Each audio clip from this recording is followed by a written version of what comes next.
Hello students, आज हम class 9th का चैप्टर नंबर 12 लास्ट चैप्टर है, फिजिक्स का लास्ट चैप्टर है जिसका नाम है ध्वनि। ध्वनि यानी साउंड। तो आज हम साउंड के बारे में पढ़ने वाले हैं। साउंड क्या है ये हम जानते हैं कि साउंड जो है, जो ध्वनि है वो ऊर्जा का एक रूप है। तो ऊर्जा का जो रूप होता है ध्वनि, ये किस कारण उत्पन्न होती है? तो ध्वनि उत्पन्न होती है कंपन के कारण। कंपन के कारण जो है ध्वनि उत्पन्न होती है। वाइब्रेशन ये याद रखना है। मैं आपसे बोल रहा हूँ तो ये जो लिप हिल रहे हैं, यहाँ की वोकल कॉर्ड हिल रही है, यहाँ पे कंपन हो रहा है। कंपन, तो जो कंपन होता है उस कंपन के कारण ध्वनि उत्पन्न होती है।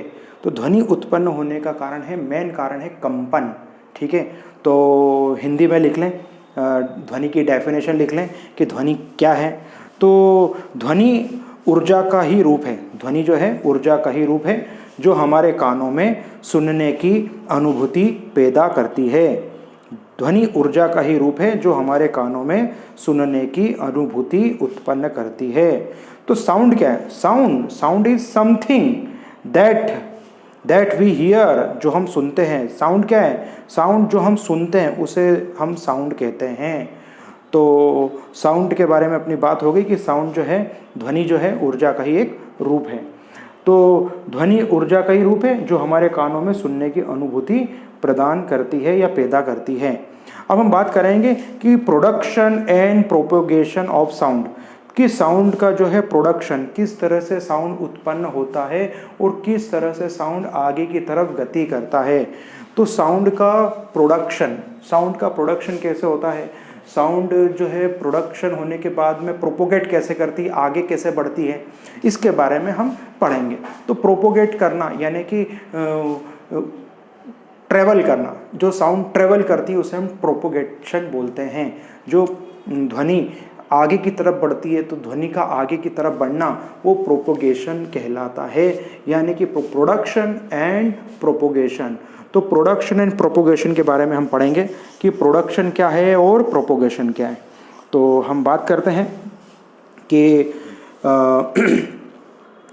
Rapid to and fro movement of the object. Rapid to and fro, continue किसी चीज में कंपन होना, किसी भी चीज में कंटिन्यू कंपन होना, ये ध्वनि का उत्पादन है, ये ध्वनि उत्पन्न होती है। तो कंटिन्यूएशन में रिपीटेशन हो रहा है या कंटिन्यूएशन में टू एंड फ्रो मोशन हो रहा है, टू एंड फ्रो वाइब्रेशंस हो रहा है, तो इस वाइब्रेशंस के कारण साउंड प्रोड्यूस होता है, साउंड उत्पन्न होता है। तो sound is produced due to vibration of different object. भिन्न भिन्न वस्तुओं के अंदर जो कंपन उत्पन्न होती है, उस कंपन के कारण ध्वनि उत्पन्न होती है। तो ध्वनि उत्पन्न होने का कारण, मेन कारण है कंपन। तो एग्जाम में पूछ सकते हैं कि ध्वनि किस कारण उत्पन्न होती है? तो ध्वनि कंपन के कारण उत्पन्न होती है। क्या एग्जाम्पल है? जैसे बेल होती है, हमारे घर में बेल होती है। फिर ऑर्केस्ट्रा में आपने वायलिन देखा होगा, फ्लूट देखा होगा, शहनाई देखी होगी, वायलिन, ड्रम देखा होगा ऑर्केस्ट्रा में।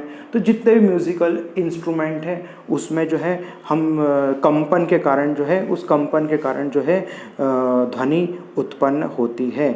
तो ध्वनि उत्पन्न होने का क्या कारण है ये हमने देख लिया है। तो अब अगले वीडियो में इसके बारे में डिटेल पढ़ेंगे।